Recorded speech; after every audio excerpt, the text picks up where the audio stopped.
манбеат бисёр савол шудааст дар бораи загранпаспорт кӯдакон надоранд, ё ин ки загранпаспорт срокуш буд шудагия, ё ин ки загранпаспорти русӣ дорум, тоҷиким срокуш буд шудагия, ё ки тоҷикӣ надорум, русӣ дорум. Ман ҳамқа гап мегӯм шумода.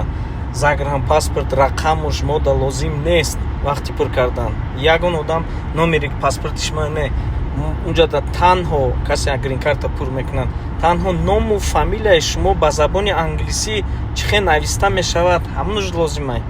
Срокуш лозим нест умуман. Ном фамилиятон ба забони англисӣ чӣ туғри навистагӣ, чӣ хел шуд хато нанависан. Ай рӯи метрикаотон кӯдакоя пур ки кардан, ҳамунам баъд дар як ҷо сахранӣ кунед, дар ҳолати буридан, баъд вақти паспортни солда ки муроҷиат ки кардед, ному фамилияи кӯдактона ба англисӣ нишон метиҳед, то ин ки овир аз рӯи коғази шумо ному фамилияи кӯдака туғри нависанд. Атак сроки паспорт мода лозим нест.